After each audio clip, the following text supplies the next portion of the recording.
আজকে না আমার একদম মনটা ভালো লাগছিল না, একদমই না। মানে সামহাও অনেক কারণের জন্য ভালো লাগছিল না, তো সেই কারণে আমি আজকে বাড়ি চলে এসেছি, আমার বাড়ি। সুরজিৎ একটু পরে আসবে।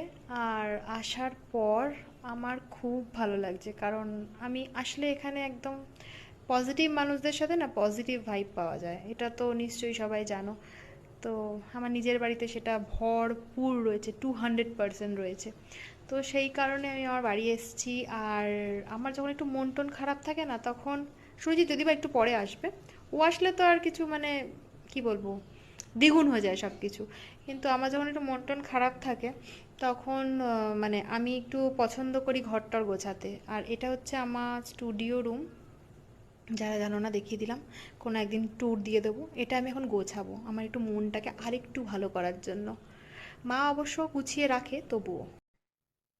নিজের বাড়ি আসার যে খুশিটা, মানে এটা তো প্রকাশ করা যায় না। আমি দেখাচ্ছি আমি মেন খুশি কিসের জন্য। দু তিনটে কারণ আছে, চলো দেখানো যাক। ওয়েট ওয়েট ওয়েট, বাবু একটু দেখাও আমাদের গাছের আম। এখনো তোলা হয়নি তো সব? না, আরো আছে কাছে। বাপরে, থাক আর তুলতে হবে না। তিনটে লেয়ারে আছে তাই তো? হিমসাগর গায়েস, হিমসাগর আমার ফেভারিট। হিমসাগর, হিমসাগর ছাড়া আমি কোনো অন্য আম খাই না। এটার গন্ধটাই এত সুন্দর যে কি বলবো। আরেকটা কারণ, এই যে মহিলা কি রান্না হচ্ছে আজকে বলো? ফ্রাইড রাইস আর চিলি চিকেন। ও হয়ে গেছে, গরম মা? এই গরম তো। ওরে বাবারে,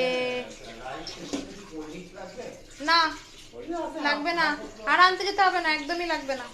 ফ্রাইড রাইস আর এখানে চিলি চিকেন হচ্ছে তাই তো? ওকে।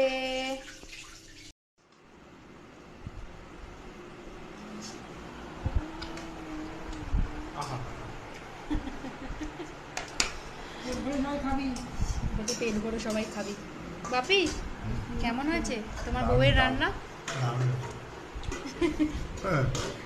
আমার মায়ের রান্না মানে অর্থাৎ আমার বাবার বউয়ের রান্না, মানে আমার বাপির বউয়ের রান্না অলওয়েজ টু গুড না? মা, মা, এই এই এই এই তোমাকে তো জিজ্ঞাসা করার মানে এখন জিজ্ঞাসাই করবো না তাই তো? এখন জিজ্ঞাসাই করবো না, ডিস্টার্ব করবো না, সময় নেই। তোমরা তো দেখতেই পেলে আমি বাড়ি এসেছি, তো 3 দিনের ব্লগ একসাথে শেয়ার করব তোমাদের সাথে একটা ভিডিওর মাধ্যমে। সেই দিনকে আর ব্লগটা কন্টিনিউ করিনি রাত্রিবেলা, তো পরের দিন সকালবেলা এটা আমি তোমাদের সাথে শেয়ার করছি। আমার বাড়ি আসলে না সুরজিৎ একদম রাজার মতো পরিষেবা পায়, পুরো রাজাদের মতো। শোনো, কার মতো? রাজাদের মতো তো। তোমরা না এই 3 দিনের ব্লগে শুধুমাত্র দেখতে পাবে আমার মা কিভাবে যত্ন করে আমাদেরকে, এটাই বেশিরভাগ দেখতে পাবে। তো এটা ছিল হচ্ছে সেই দিনকে দুপুরবেলা, মানে সকালবেলা লুচি আর চিকেন খাওয়া হয়েছিল দুপুরবেলা, তাই জন্য হালকা খাবার রান্না করা হয়েছিল। ভাত, ডাল, আলু ভাজা, চিকেন একটুখানি ছিল আর মাছ।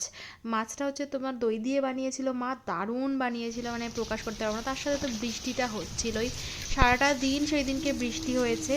আর এখানে চলো দেখাই তোমাদেরকে যে আমার বাড়িতে কি কি গাছ রয়েছে। ব্লগের প্রথমে তো দেখতেই পেলে আমাদের প্রচুর আম হয়েছে এবারের গাছে। আগের বার জানো তো সেরকম আম হয়নি, তবে এবারে প্রচুর আম হয়েছে।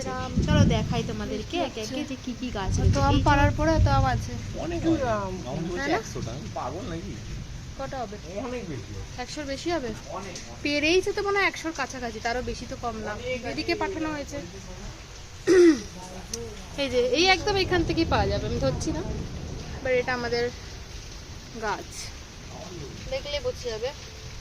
এখান থেকে দেখা যাচ্ছে নিচটা। এখানে গাছগুলো বেশ ভালো হয়েছে না? নেই, এই যে বেল গাছ। বেল খেতে পারো তো? না, আমি বেল ভালোবাসি না। মা বেলের রস খেতে পারো। কি গাছ নেই? এটা মৌসম্বি গাছ, কিন্তু জানো তো আমাদের বাড়িতে কত গাছ আছে, তাই এটা মৌসম্বি। এটা কাঁঠাল গাছ। কাঁঠাল দেখা যাচ্ছে না, বাট দেখা যাচ্ছে কোথা থেকে? ওই তো এই এখান থেকে দেখা যাচ্ছে। ওই ওই যে দেখা যাচ্ছে, এই যে এই গ্যাসটা ফাইনালি ইউজ হলো আমাদের, তাই না? দিদি গিফট করেছে এপ্রিলের, বাবারি চিৎকার হবে, এপ্রিলের কত তারিখ, 16 তারিখের আগেই করেছে গিফটটা, তাই না? এখন আজকে ইউজ হলো, দুখানা গ্যাস চেঞ্জ করে তারপর এটা ইউজ হলো। এখন তৈরি হচ্ছে ম্যাগিটাকে ফ্রাই করা হবে। শুধু আমরা 3টে দিন ভালো মন্দ খেয়ে গেছি। দেখো রাত্রিবেলা মা বানিয়ে দিয়েছিল হচ্ছে ফ্রাইড ম্যাগি, যেটা সুরজিৎ খেতে খুব পছন্দ করে, আর আমার তো এইসব হলে আর কিছু চাইই না। তো খাওয়া দাওয়াটা কমপ্লিট করে আমি একটা স্কিন কেয়ারের ভিডিও বানিয়েছি তোমাদের জন্য। এই ভিডিওটার পরে ওই স্কিন কেয়ারের ভিডিওটা আপলোড হয়ে যাবে, তোমরা দেখে নিও। আমার কারেন্ট ফেভারিট যে স্কিন কেয়ারের রুটিন রয়েছে সেটা তোমাদের সাথে শেয়ার করেছি। তোমরা এখানে দেখতে পাবে যে আমার স্কিনটা কতটা গ্লোয়িং লাগছে। যদি তোমরা কেউ দেখতে চাও স্কিন কেয়ারের ভিডিওটা, তাহলে অবশ্যই এই ব্লগের পর আপলোড হয়ে যাবে। যারা এখন আমাকে ফলো করোনি করে নিও, তাহলে তোমরা কিন্তু দেখতে পেয়ে যাবে ভিডিওটা। আর তোমরা অবশ্যই জানাবে আমার স্কিনটা কীরকম লাগছে। যদি তোমাদের মনে হয় যে গ্লোয়িং লাগছে অবশ্যই কমেন্ট করে জানিও। পরের দিন না সকাল থেকে ভিডিওটা আমি কন্টিনিউ করিনি, ওই হয় না যে ফ্যামিলির সাথে থাকলে একটুখানি গল্প গুজবটা বেশি হয়। তো দেখো দুপুরবেলার মেনুটা তো পুরো জমে গেছে। আজকে menu It goes to mommy. কুচু কুচু কুচু কুচু। আসে না কেন এর বন্ধুগুলো? কে আছে এর বন্ধুগুলো আসে না কেন? এই বন্ধুগুলো? বলেছি খেয়ে নে, 5 মিনিট দাঁড়িয়ে আছে, অমনি খাওয়া স্টার্ট করে দিয়েছে। শান্তশিষ্ট। বন্ধুগুলোকে ডাক। ওইখানে দুটো বন্ধু আছে। তা বউ বলে বসে বসেই খাচ্ছে, ও বসে বসেই খাচ্ছে, উঠে না। কি ল্যাদ রে বাবা শরীরে, কি রে বসছি না নাকি? ওরা দুজন দেখলো একবার, দেখেছি। একবার তাকালো দিয়ে আর এলো না। তো বাড়ি ফেরার পথে এই বাচ্চাগুলোকে খাইয়ে তারপরে এসেছি। দেখো এই বাচ্চাটার তো একটা পা নেই, খুব কষ্ট লাগে আমার দেখলে। এই যে এদের জন্য ভাবনা চিন্তা যাই বলো না কেন, যে এইটুকুই করতে পারি না কেন, এটা আমি আমার মা বাবার থেকেই শিখেছি। কারণ আমার বাড়িতে 10 থেকে 15 বছর ধরে স্ট্রিট ডগ স্ট্রিট ক্যাট এদেরকে খাওয়ানো হয়। এটা আমি কোনোদিনও শেয়ার করিনি, তবে আজকে শেয়ার করলাম। ভাবলাম একজনও যদি ইন্সপায়ার্ড হয়, কিছু না একটু একটু করেও যদি তোমরা দিতে পারো সেটাও কিন্তু অনেক। তো দেখা হচ্ছে নেক্সট ভিডিওতে, বাই বাই।